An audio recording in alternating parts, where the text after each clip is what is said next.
call the regular December city council meeting to order. First thing will be pledge of allegiance.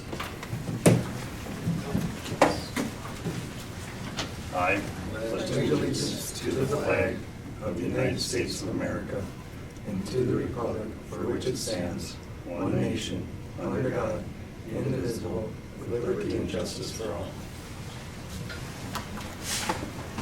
And then there will be one addition to the agenda. It'll be under new business F, the holiday tobacco license.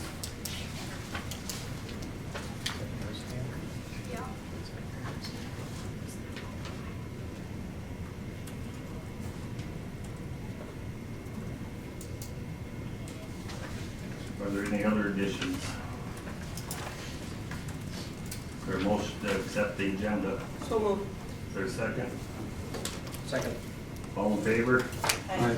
Opposed, carried. Consent agenda, we have the regular city council meeting from November 12th, 2025. Special city council meeting December 1st, 2025.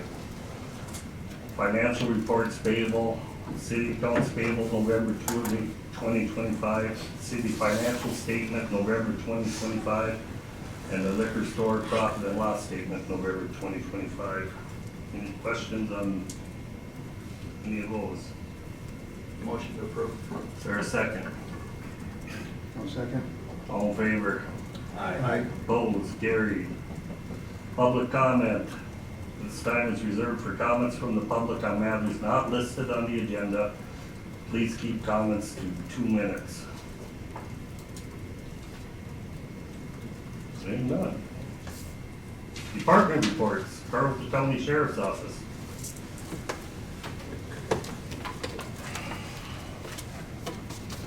Thank you, Council. I believe everybody got the November report.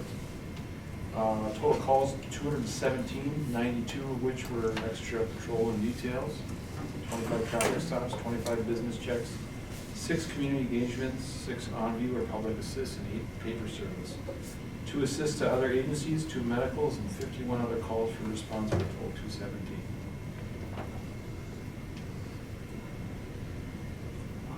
Any questions, comments? Yeah, how's everything going now that we have a full accompaniment of law enforcement there? I think it's going well. The PD and everything has been working great. It's nice to be fully staffed down here, and I know we're in the process of working to hire some more as well for the sheriff's office. So, question back is it Elisa the contact then for like other community events that would be like coming up? Because I don't know if like usually this time of year they'll have pond hockey at the end of the month and stuff like that with the brewery, so I wasn't sure who I talked to about some of those. Yeah, I can absolutely be the point of contact for that stuff. We will have engagement, whether it's, chamber events, city events, things of that nature. A lot of those events require some type of city permitting. And so generally we are notified prior to, and that's when we'll reach out for additional engagement. And so absolutely, if, at council's request, I can most certainly be the point of contact for that. I know last year I don't know who contacted me about it, but it was good to give the guys a heads up of that event that was going on for the district patrol, or extra traffic at the crossing and stuff, so. Absolutely, that's great. Any other questions, comments? Thank you. Thank you. Thank you. City Superintendent Phil Etner.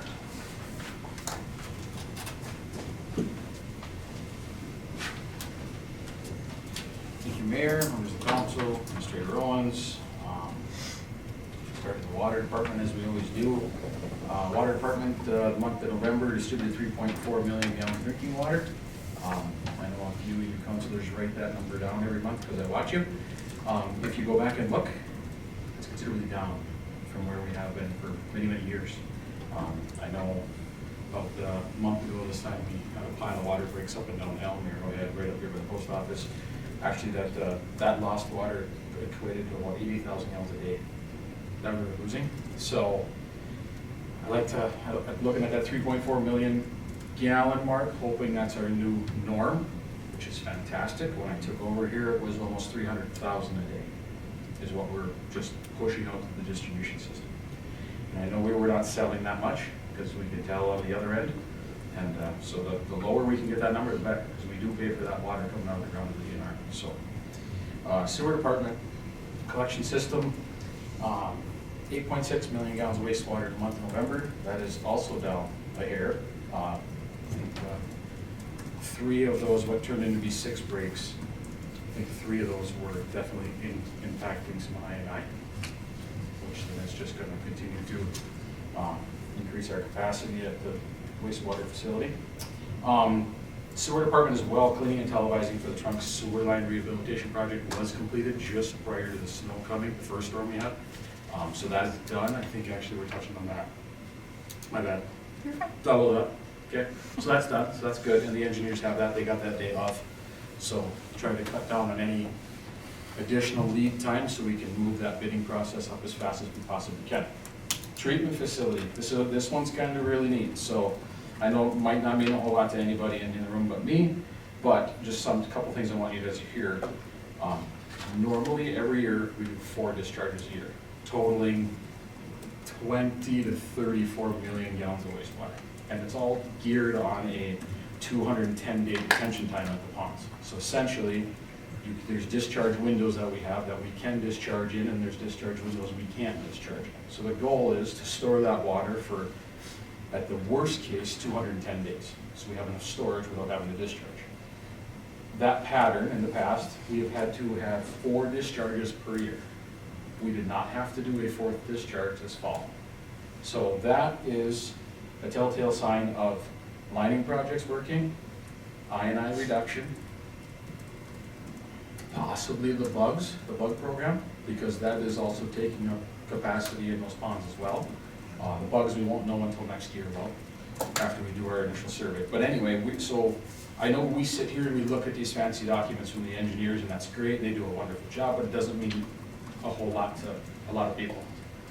But in the field, we are definitely seeing the actual results. So we're moving in a good direction. Other than that, it's been snowing. Everyone knows that. Winter's here. We have shifted gears. We haven't broke, I don't think we broke anything so far. So that is fantastic. Got some new operators and some new routes. Even pulled the old dog in and ran a couple routes this last week, so I'm feeling the pain too. And let me tell you, there's been a learning curve for a few years. So with that being said, I think that's actually all I have to touch on tonight. Everything else is, parks are all shut down, cemeteries are shut down, the whole 9 yards. So any questions for me? Oh, Thank you, Thank guys, you, for yeah. their great work. I thank you, I will tell them that, but they're gonna say thanks for paying us and employing us. So that's gonna be their response. They It appreciate was having a job. nice driving to work this morning, right, the road was nice And actually, and I actually plowed this route this morning, so thank you very much. I did. I was so impressed. Thank you. It's been a while, so. Thank you, you did an excellent job. Thank you. Wait, did you set that up? No, just how it worked. technology department and library department. Members of the council, Mayor Rochelski, Administrator Owens. You want me to, should I start with the liquor store? You can, yeah, we're certainly. Let's see here. Liquor store, first and foremost, there's some new brake requirements that are changing in January 2026. You have a handout I just put. This is really, I'm not gonna go through all of this. There's quite a bit in there. It affects all departments, but in particular, it will affect the muni. So there's a little MMDA checklist that's on page 3 there. So it's something that Mari and I will go through and just talk about it. But it is a good read, so it's kind of interesting what they're changing on there. Let's see. Our commemorative glasses are almost in. I was hoping they'd be here so I could bring a couple in for you guys to visually see. They're not quite in just yet. Let's see. I know in meetings past, I talked about how busy, in particular, the Wednesday before Thanksgiving is. So this year we did 11,429.57, which is just above last year's Wednesday before Thanksgiving at 11,391.93. It's just a really busy day down there, always has been. We were looking at other food items to sell down there, something that wouldn't require us to have a restaurant license.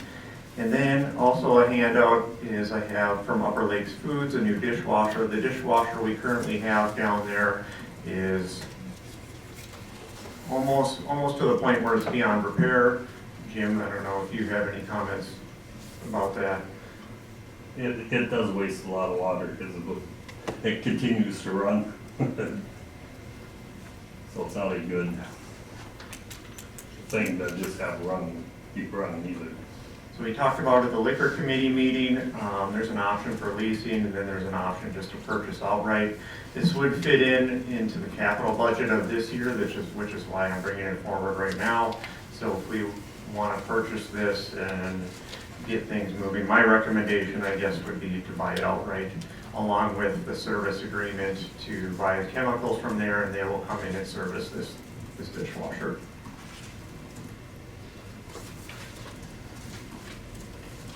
Questions? Yes, Chris? Yep. What kind of, If you're going to ask me in particulars about the dishwasher. no, yeah. Well, it just seems like we're replacing this dishwasher quite frequently. So is there some kind of warranty on this? So to my knowledge, I don't think we've only repaired this dishwasher on a couple of different occasions. I'm not sure when the last time we purchased it is, maybe Doug remembers. 2020, 2021, I thought that was brought up, that there was a purchase of a dishwasher. We asked at the liquor committee, with every piece of equipment that's been purchased now, since we've been discussing new items, is that they come with some type of maintenance program. This one will have a maintenance program, and the other equipment that we do purchase along the way will have maintenance. Yeah, moving forward, that's a must. Okay. Any other questions?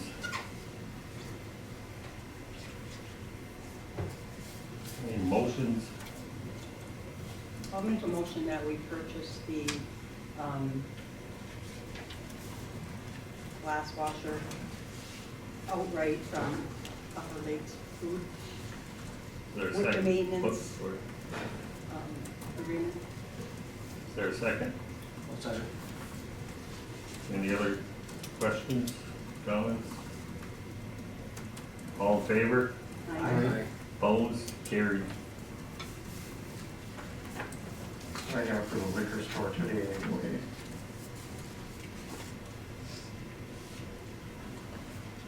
Let's see, IT department. We will be getting new workstations for Phil and Taylor. I have asked about a wireless access point for the conference room to strengthen the internet that's in there, because it's really spotty. We get dropped a lot. We were dropped today on a chamber call a couple of times. I don't want the city to have to foot the bill for them to drive down here and install this thing. So I've asked to talk to some people to see if I can install it myself and what it encompasses. So I'm just waiting on that to save us, $600. That's what I got for IT. Any questions? Okay, finance department? Finance department. There's another handout, looks like this for you guys. It is kind of just the seasonal impact, what it looks like. Again, more for your information. One thing that stands out to me is Q2 and Q3, I thought there'd be more of a separation there. Obviously, Q4 is not quite done yet. So, but I thought July, August, and September would be much higher than April, May, June. I think what I've seen is September, actually, we see a pretty steep drop off, once school starts up and campers go home and all of that such. So kind of interesting. And then at the bottom there, those are average revenues by day of the week for those quarters. Quarter 1, 2, 3, 4. kind of interesting stuff. I'm also working on something similar for all expense codes and all revenue codes for all the departments. So when I'm done with that, I'll definitely bring that forward and you guys can take a peek at it. But again, something that just helps us better track and better accountability of things. So let's see, also in here, we got, what else was next here? Deposit slip error. So an error was made, deposit slips, we need deposit slips to make deposits. So inadvertently, First National Bank, we ended up with the DMV deposit slips for the liquor store. It wasn't caught until, I don't know, a couple of weeks in. So sounds like it'd be something easy to remedy. It's really not. So it was quite a little bit of a fiasco at the end of month-end stuff for me. But we got it all sorted out. They'll have the right correct deposit slips now. But if you see in the financial reports, it's going to show that the liquor store is probably down about 30 grand and the DMV's up 30 grand. So that'll get sorted out in the following month once we do the journal entries for that. So again, for your information, a lot of behind the scenes work when that kind of stuff happens. And then we got the duty disability reimbursement, just an update that money did come in. So 126,000 some odd dollars did get deposited. So we have been reimbursed. Any questions? Questions, comments? Thank you. Thank you. Thank You're welcome. Thank you. City engineer. Yes, the city council received the meeting minutes from December 3rd in this month's packet. A couple of items to highlight. One thing that Superintendent Ettner mentioned, with the trunk sewer line rehabilitation project, the televising is complete. The next phase is going to be project bidding and award. That's going to happen here in January and February, so more to come from council on that particular topic. In addition, in regards to the MPCA storm sewer inventory and analysis project, we've mentioned that city staff and the engineers have been working with the Upper St. Croix watershed regarding some funding opportunities for our match. We have made a submission.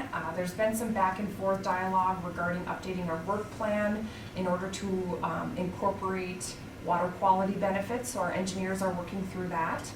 We are hoping to see our city match portion of $8,500 being almost completely taken care of through that watershed opportunity. So more to come on that. There will be a public flyer as part of the MPCA requirements that needs to be published, posted, and it will go out in billing statements to residents as well. So council will have visibility to that flyer, and then residents will receive that flyer as well. In addition to that, they are going to be urged to participate in the information collection process. And what that looks like is there'll be a method where they can do it online. They can call the city offices, they can email the city offices, or they can stop in. And we're actually going to have a map of the city to which residents can then mark where they see, flooding in rain events, significant rain events and things like that. So then the engineers will be collecting that data from residents and then using that with their modeling to make sure that they've captured every single point. And then essentially the community engagement reinforces the work the engineers are doing and vice versa. So a really cool community engagement opportunity will come from that grant as well. More to come for council on that. As far as the Rebel Heights development is concerned, there was an open house that went well.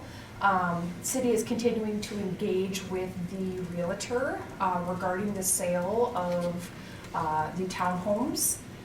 And in addition, we are looking to establish meetings with local organizations in the community in order to have some additional dialogue regarding their housing needs and what future partnerships could look like between the city, the developer, and community organizations as well.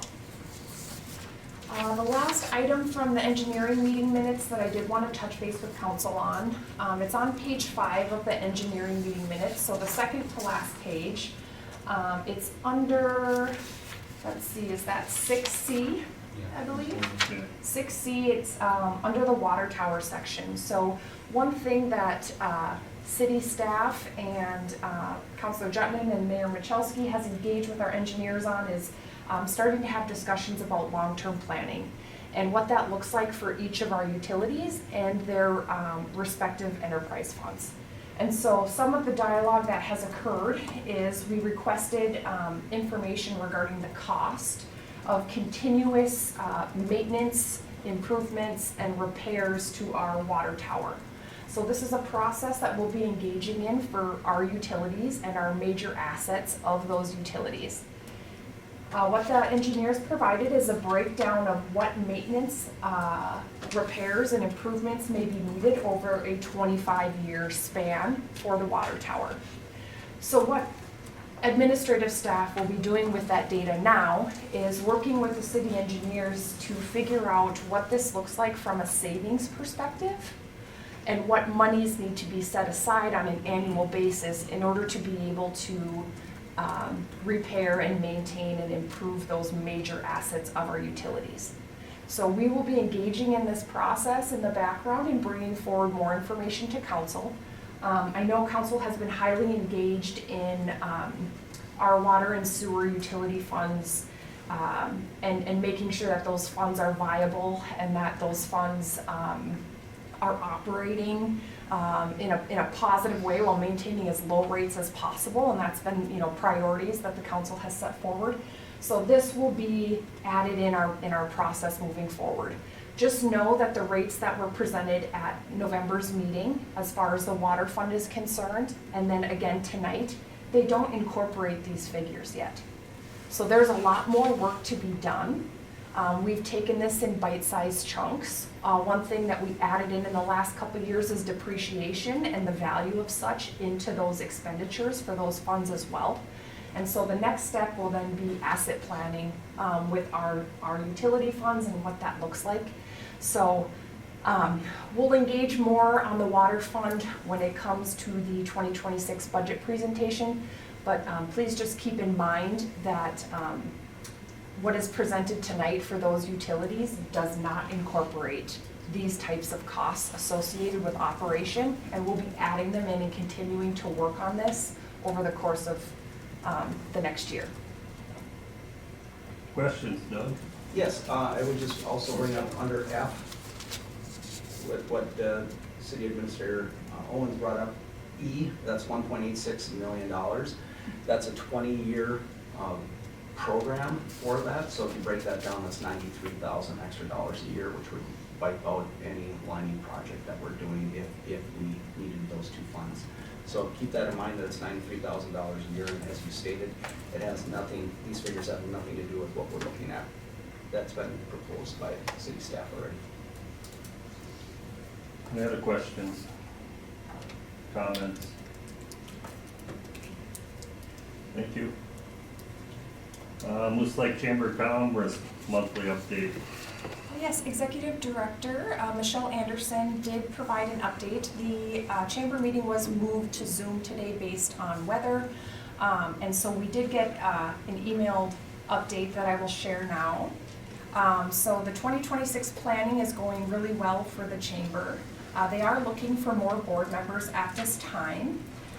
There was dialogue regarding the Jolly Holidays Santa meet and greet and how well it was attended. With excellent attendance this year, over 50 children and their families were participating in it, which was just phenomenal.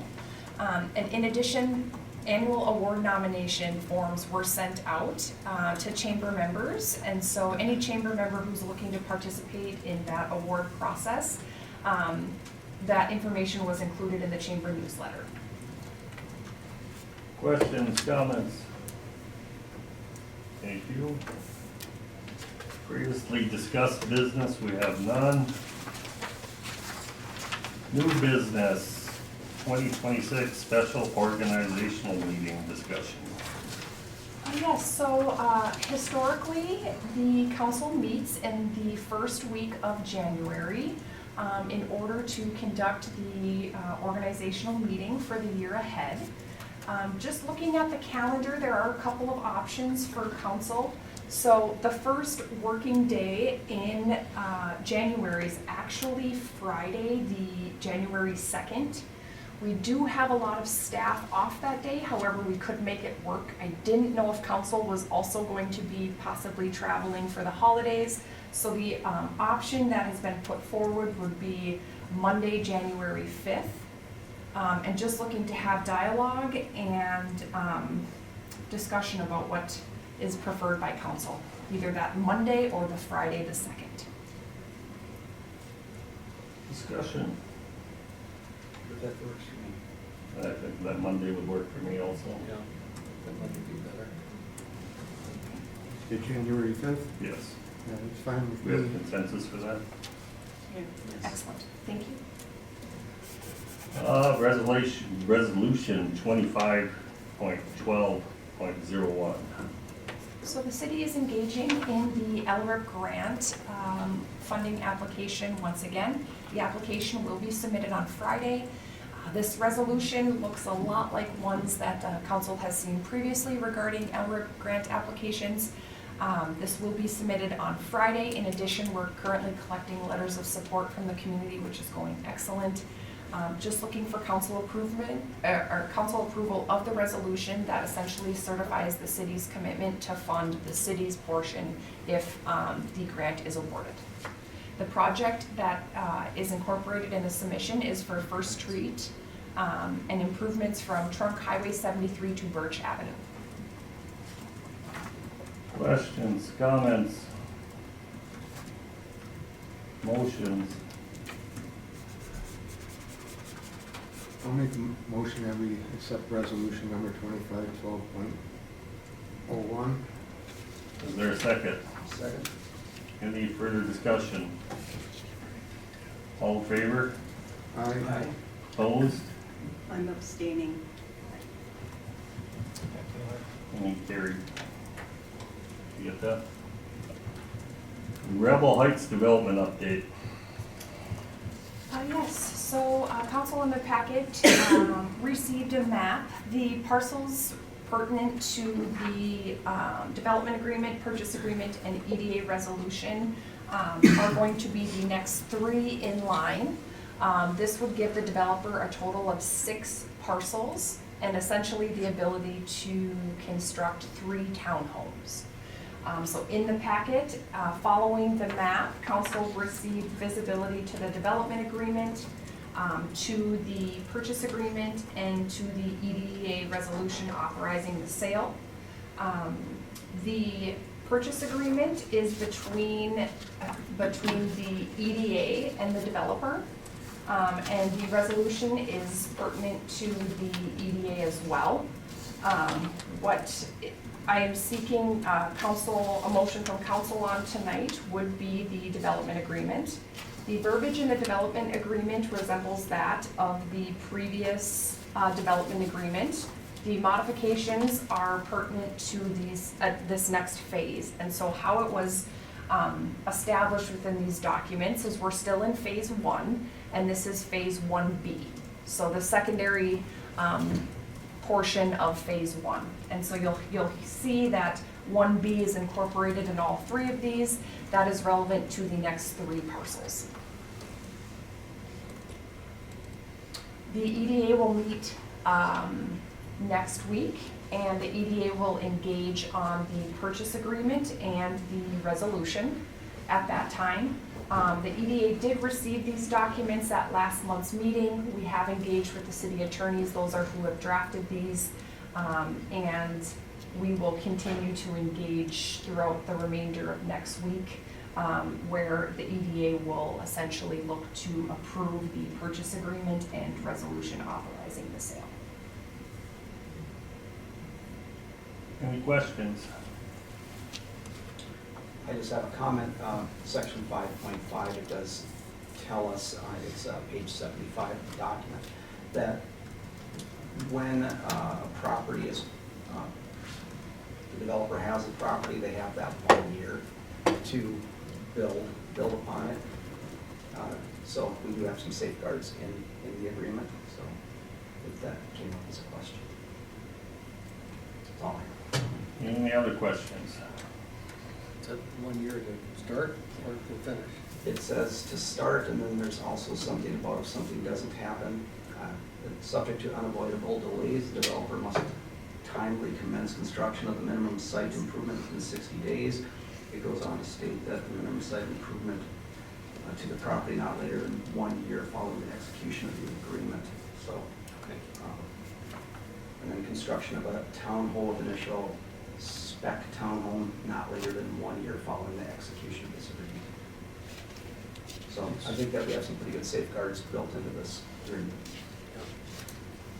And the EDA's communicated commitment was to continue to engage with the developer in good faith. The project is going really well.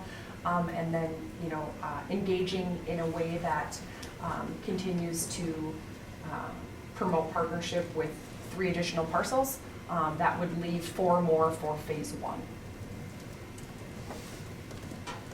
Any other questions or comments?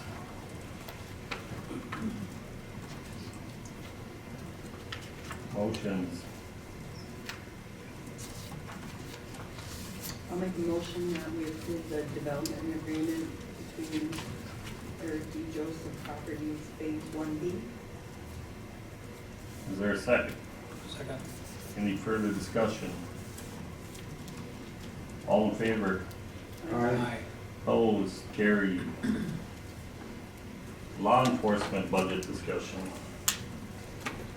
So what council received in their packet is a copy of the invoice for law enforcement services for 2025 from the Carleton County Sheriff's Office. There is a breakdown on that invoice regarding cost per. You can see that there are prorated amounts based on the time that deputies started for the city of Moose Lake, and that is all broken down really well. In addition, council received a couple of financial reports. And the intent was to give council visibility to what was budgeted for in 2025 versus what the expenditures are. So there are a few expenditures above and beyond just the contract amount in the police department expenditure budget. And so council got a breakdown of what those expenditures are per line item. In the 2025 budget, the total expenditure amount was $695,544.17. The current department expenditures were at $146,041.67. Then we have added in the current invoice from the Carleton County Sheriff's Office at $400,136.12. And that has come up with an expenditure savings to date of $149,366.38. Now, that is not going to be the exact total because we still do have some expenditures rolling in for December, but that is a current savings of approximately $150,000. To highlight what has gone on the revenue side of things, so the revenue budget, the department itself is not geared towards being a highly revenue generating department.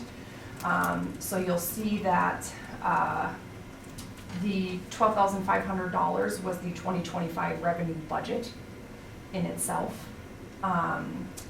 Those items are highlighted in the police department monthly expenditures revenue report that was also in the packet. So it breaks down what we've received and at what point in the year we've received that for those items. One item that we did not budget for in revenues, which was discussed at the council level, was our duty disability reimbursement. And that is not an indefinite thing.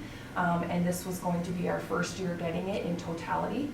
That item was not budgeted for, but is incorporated in the 2026 budget because we've received our first full reimbursement, which is what Finance Director McKeon was speaking about before. We know that it's not indefinite, so we have to be really careful, but we have incorporated it for 2026 because we've not been notified that we won't be receiving it.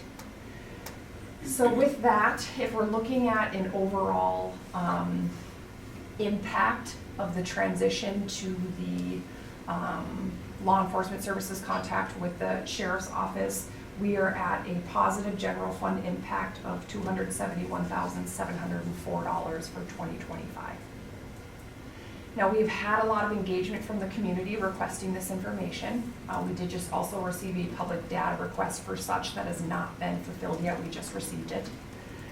Looking to have council engagement and discussion as far as the expenditure savings of the $149,366 and what council would like to see occur with those savings. Whether or not it be put towards a specific item, broken apart and put towards multiple items. Just looking to initiate dialogue about that today. And wanted council to have visibility to what the general fund impact has been of the $271,704 and also the expenditure savings that can be allocated towards something specific here yet in 2025. Questions or comments?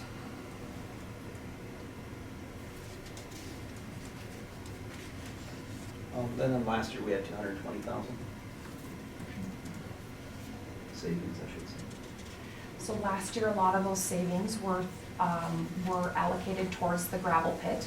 And so we have funded the gravel pit as far as what is needed from activation perspective, as far as costs are concerned. I did discuss with staff and just kind of was taking feedback and ideas about what this could look like, and feedback is all over the board. I mean, it could be anything from the community playground and allocating monies to purchase a playground in 2026. It could be putting it towards road projects. It could be putting it in a savings account for another item. I'm trying to think of any other items that were brought forward. Those are the kind of internal dialogue that we've had, if that just spurs anything from a council perspective. And so we can talk about this again. I just wanted to get everybody's gears turning regarding what council would like to see done with those savings here in 2025. Questions, comments? I guess my feeling is that I would like to see it go towards road projects.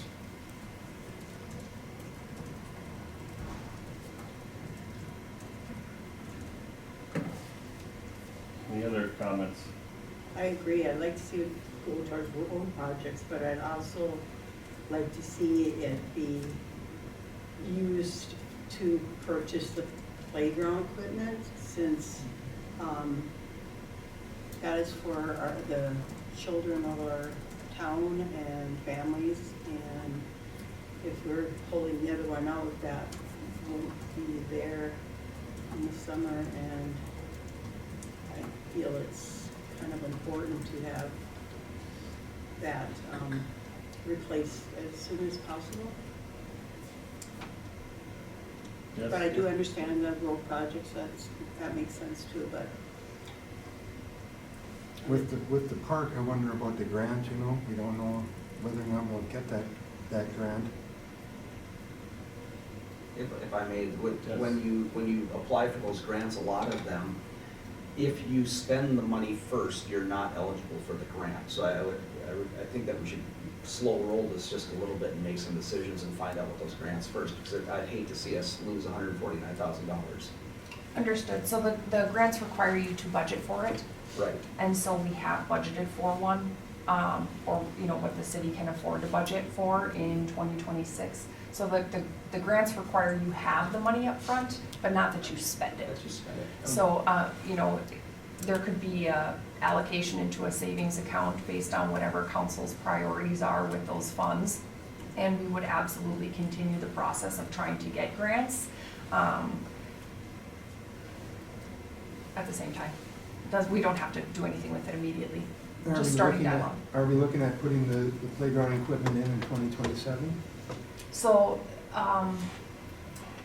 It could be that we wait to see if any grants are awarded in 2026, because those submission timelines, happen throughout the course of the year, some in the beginning. But installation then, if you're partnering, if you do receive the grant, installation doesn't happen until 2027. Any other comments, questions? I guess I'd like us to, each one of us come back with some ideas, and that's a lot of money just to make a Yeah. quick decision on it. And I know no one's making a quick decision, but people are bringing out their Thoughts. ideas and thoughts. So we'll put it under previously discussed business for the next meeting, if everybody wants to come forward with different ideas, and city council can continue, or city administrative staff can continue to do due diligence in the background.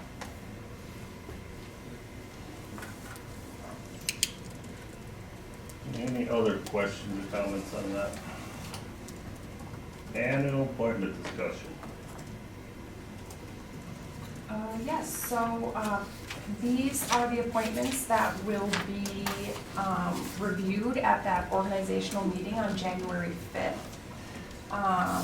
Some adjustments were made as per requested by Mayor Michalski, and so we have those presented as intended on the 2026 annual appointment document incorporated in the packet.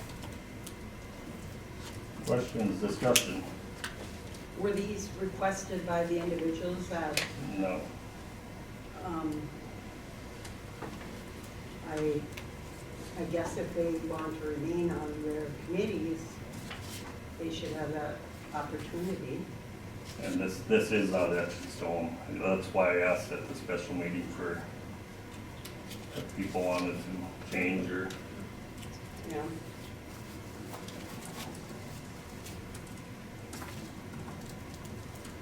Yeah, as far as I go, I did not, and as the mayor stated, I did not request to leave the committee I'm on, and we can discuss this at that date when we have time to discuss things. Any other questions on that? There are none. F, tobacco license for holiday. Yes, so we were waiting on this one to come in. We have essentially received all of the tobacco license applications received in previous years. This is the last one. This is for Holiday Station stores. And thus far, we have not had any issues with this licensee. Questions, comments, motions? Motion to approve. Is there a second? Second. Any further discussion? All in favor? Aye. Opposed, carried. Can we go through the rest of the agenda and then we'll come back to the truth taxation? Excellent. 8, reports and correspondence, Carlton County Drug Prevention Coalition meeting minutes, November 3rd, 2025. Minnesota Department of Health Wellhead Protection Plan scoping decision notice number 1. Moose Lake Star Gazette, 2026, official newspaper designation bid letter, Moose Lake Area Chamber of Commerce annual meeting and dinner invitation, and the DOC DHS Citizens Advisory Committee meeting event notice, January 15, 2026. Committee board meeting minutes, Moose Lake Area Fire Protection District, October 14th, 2025, Moose Lake Area Fire Protection District meeting minutes, November 11th, and the Parks and Recreation Board meeting, December 1st. Announcements, Moose Lake City Council Special Organizational Meeting, Wednesday, July 5th, 4 p.m., Moose Lake City Council Chambers. Moose Lake City Council regular meeting, Wednesday, January 14th, 4 p.m., City Council Chambers. Moose Lake Economic Development Authority, Wednesday, December 17th, 2025, 12 p.m. in the conference room. And the Water Light Commission, December 16th, 1 p.m. in the Water and Light Office. Moose Lake Housing and Redevelopment Authority Board, Monday, January 12th, 2026, 11 a.m. Hillside Manor, Moose Lake Area Fire Protection District, Tuesday, January 13th, 2026, 6:30 p.m. Emergency Response Center, and Moose Lake Park and Rec Board, Monday, January 5th, 5 p.m. City Council Chambers. Is there a motion to recess till 6 o'clock for the truth taxation? So moved. Is there a second? Second. All in favor? All right. We're in recess.